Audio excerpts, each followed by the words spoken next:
안녕하세요. 저는 결혼한 지 2년 된 20대 후반 여자입니다. 얼마 전 시부 때문에 이혼할 뻔했는데 남편이 더 이상 아버지를 보고 살지 않겠다며 자기를 버리지 말아달라고 하더군요.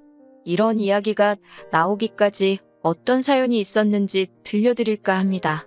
저는 너무나 평범한 가정에서 자랐습니다.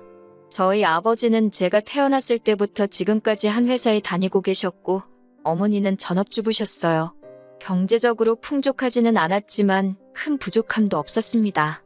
여고를 졸업한 뒤 서울에 있는 대학을 졸업했고 1년의 공부 끝에 구급 공무원에 합격했습니다.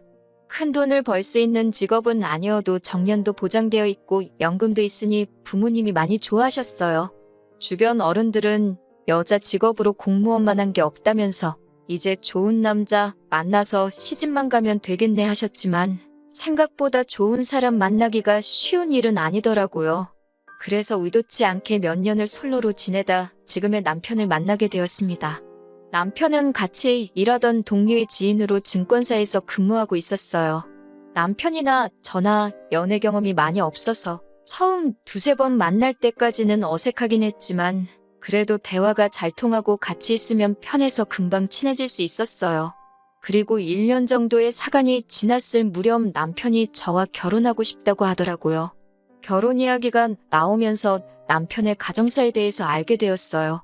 남편은 당시 시부와 단둘이 살고 있었고 남편보다 3살 많은 신우는 이미 결혼해 타지에서 가정을 꾸리고 있었습니다. 시모는 남편이 중학생일 때 암으로 세상을 떠났다고 했습니다.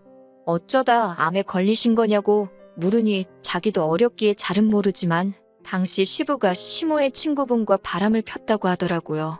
그 일을 알게 된 시모가 충격으로 몇 달을 앓았고 정확히 1년 뒤 유방암을 진단받았답니다. 병세는 급속도로 악화되어 결국 오래 버티지 못하고 세상을 떠나셨다고 해요. 그래서 남편은 지금도 시부가 밉지만 늙은 시부를 차마 모른 척 할 수가 없어서 같이 살고 있다고요. 시부 앞으로 나오는 약간의 연금과 남편이 번 돈으로 생활을 하고 있다면서 남편은 결혼을 해도 이 상황이 당장에 나아질 건 아니라고 솔직히 털어놓았습니다. 그렇지만 남편이 덧붙이기를 자기를 믿고 따라와 준다면 절대 제 눈에서 눈물 나게 하는 일은 없을 거라고 언제든지 저를 가장 생각하며 살겠다고 기회를 달라고 하더군요. 제가 이 이야기를 친한 친구들 몇몇에게 털어놓으니 반은 제 팔자 제가 꼬는 거라며 말렸고 반은 사랑한다면 한번 믿어보라고 하더군요. 결국 저는 남편을 믿어보기로 했습니다. 무엇보다 남편에게 제가 너무나 당연하게 누렸던 평범하고 따뜻한 가정의 행복을 느끼게 해주고 싶었거든요. 하지만 결혼을 해보니 시부는 상상 이상으로 어려운 분이셨습니다. 사실 결혼할 때 시부는 신우가 모시기로 했는데 갑자기 신우가 마음이 바뀐 건지 이런저런 핑계를 계속 대면서 모셔가길 미뤄서 어쩔 수 없이 저희와 같이 살게 되셨네요. 친정부모님은 제가 갑자기 시부를 모시고 살게 된 걸 걱정하시면서도 모르는 척하는 건 사람의 도리가 아니니 조금만 참고 견디라 하셨어요. 저 역시 사랑하는 남편을 생각하며 기꺼이 그렇게 할 생각이었고요. 하지만 새로운 동네에 이사를 하자마자 저희는 시부 때문에 얼굴을 들고 다닐 수가 없었습니다. 슈퍼마켓을 시작으로 가시는 곳마다 여자만 있으면 그렇게 희롱을 일삼으셨나 봐요. 본인 딴에는 농담이라고 해도 듣는 사람 기분 나쁜 그런 이야기들을 막 하시고 아무튼 체면이고 채통이고 하나도 없으셨습니다. 저희가 그러지 마시라고 하면 집안이 떠나가라 호통을 치시면서 자식놈들 다 필요 없다고 역정을 내시니 한 2달쯤 지났을 땐 동네에 저희 시부를 모르는 사람이 없는 지경이었어요. 하지만 무엇보다도 상황이 이렇게까지 최악으로 오게 된 건 시부가 다른 사람도 아니고 저희 이모를 희롱했기 때문입니다. 저희 이모는 현재 해외에 거주하고 계세요. 그러다 코로나 때문에 한국에 오지 못하고 계시다 마침내 얼마 전 가족들을 만나러 귀국하셨어요. 그리고 이모는 저랑도 정말 친했기 때문에 제가 어떻게 사는지 궁금하다시면서 저희 집에 오신 일이 있습니다.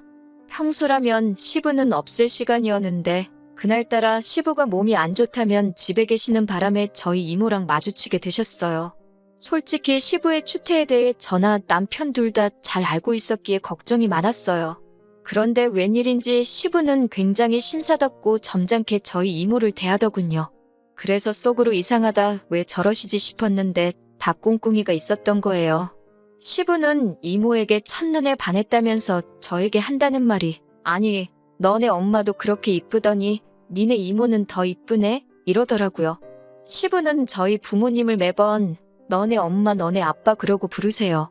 제가 처음 몇 번 제발 그렇게 부르지 마시라 부탁드리고 남편도 뭐라고 했지만 그럴 때마다 니들이 지금 나를 가르치려 드냐며 듣지를 않으셔서 솔직히 포기한 상태입니다.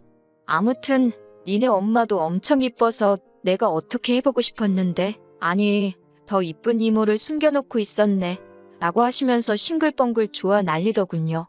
저는 그런 시부를 보는데 솔직히 역겹고 화가 났어요. 제가 제발 예의를 지켜달라고 해도 안 지나서나 니네 이모 생각밖에 안 난다며 저희 이모 불러오라고 난리도 아니더라고요. 어쩜 그렇게 살결이 뽀얗냐느니 매끄러워 보인다느니 들을 때마다 이모한테 너무 미안하고 속은 메스껍고 죽을 맛이었습니다. 결국 저는 남편에게 시부 좀 어떻게 해보라고 진짜 소름 끼치고 같이 밥도 못 먹겠다고 화를 냈어요. 남편도 상황의 심각성을 인지한 듯 했고 시부에게 자꾸 이러시면 요양원으로 모실 수밖에 없다고 강하게 나가더군요. 그러자 시부는 너 내가 네 엄마 죽었을 때 나온 사망보험금 다 가지고 있는 거 모르냐면서 돈 받고 싶으면 자기한테 잘하라고 남편을 협박하더라고요. 남편은 그 돈 혼자 다 쓰셔도 되니까 제발 며느리한테 스트레스 주지 마시라고 그리고 장인 장모님을 비롯해 그 집안 어른들께 신뢰되는 이야기 좀 그만하시라고 맞받아쳤고요. 돈을 들먹여도 남편과 제가 꼼짝도 안 하니까 약이 오른 시부는 신우를 집으로 오라고 했어요. 그러더니 저희 모두를 앉혀놓고는 니들은 내가 외로워서 이렇게 몸부림을 치는데 자식이란 놈들이 이 주머니는 어떻습니까? 하고 갖다 들이밀어도 시원찮은 판국에 말야 라며 원성을 높이셨어요. 그러더니 저를 보면서 너는 며느리도 자식이라는데 내가 너네 이모를 이렇게 좋아하면 팍팍 밀어주지는 못하고 내가 네 이모를 잡아먹기라냐 어쩌냐며 적반하장으로 나오시더군요. 그러자 신우도 한술 더 떠서는 올케는 그러는 거 아니라며 외로운 늙은이들끼리 오순도순 살면 좋지.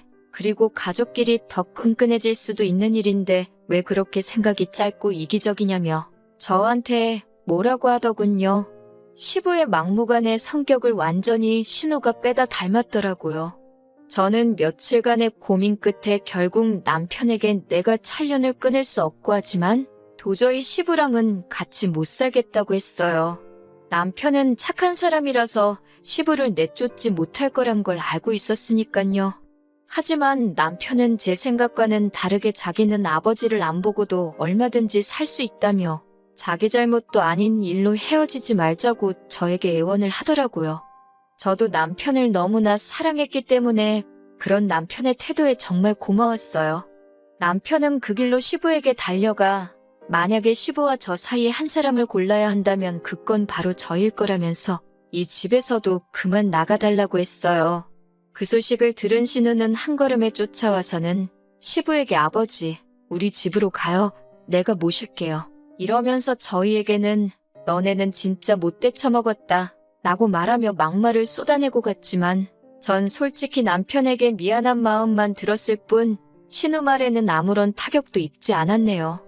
오히려 이번 기회를 통해서 정말 남편이 저를 위해서라면 뭐든지 포기할 수 있는 사람이라는 믿음과 확신이 생겼달까요? 그 이후로 남편과 저는 전에 없이 화목하고 다정한 하루를 보내고 있습니다. 그런데 듣기로는 시부가 정말로 돌아가신 시모의 사망보험금을 가지고 있던 게 아니라고 하더군요. 그 돈은 이미 진작에 다른 여자들한테 추근되면서 다 써버렸고 지금은 아무것도 없고 오히려 여러 여자들한테 빚을 져서는 가족인지는 어떻게들 알고 신우한테까지 연락이 오는 모양이더군요. 신우는 저희 남편에게 연락해서 같은 자식인데 왜 자기만 모셔야 하냐며 몇 번이고 눈물을 보이기도 하고 화를 내기도 했지만 남편한테 더 이상 그런 게 먹힐 리 없었죠. 결국 신우도 시부가 개털인 걸 알고 포기해버리고 양로원에 보냈다고 하더군요. 아버님을 모시기로 했다가 마음을 바꿨던 이유는 하나였습니다. 어머님이 돌아가시고 받았다는 그 사망보험금이 진짜인 줄 알았던 겁니다. 아버님을 한번 저버렸던 신우가 이제 와서 시부 편을 들며 우리한테 한 소리 한 것도 다 이유가 있는 행동이었던 거예요. 혹시나 늦게나마라도 시부 편 들며 효녀인 척 한다면 콩고물이라도 떨어질 거라고 생각했나 봅니다. 거짓말한 아버님이 양로원으로 내몰린 건 시부가 자초한 일이니 어쩔 수 없다는 생각이 들지만 어머님 사망보험금 노리고 효녀인 척 연기를 하며 우리에게 막말을 퍼붓던 신우 또한 시부가 동네방네 빌린 돈 때문에 오는 독촉 전화에 아주 골머리를 썩고 있는 것 같더라고요. 뿌린 대로 거둔다는 말이 괜히 있는 말이 아닌 것 같아요. 아무튼 그 소식을 들으니 며느리 된 도리로 두 사람에게 마음이 좋지만은 않았지만 아버님을 제가 모실 일도 없고 빌려간 돈을 제가 갚을 수도 없고 가만히 있는 것 말고는 더는 제가 해드릴 수 있는 게 없었습니다. 지금도 가끔 남편을 보면 미안한 마음이 들기는 해요. 그래도 어쨌든 제 남편을 세상에 존재하게 해주신 분이니깐요. 그렇지만 결심했습니다. 그런 고민으로 시간을 보낼 바엔 남편을 조금 더 사랑해주자고요. 들어주셔서 감사합니다.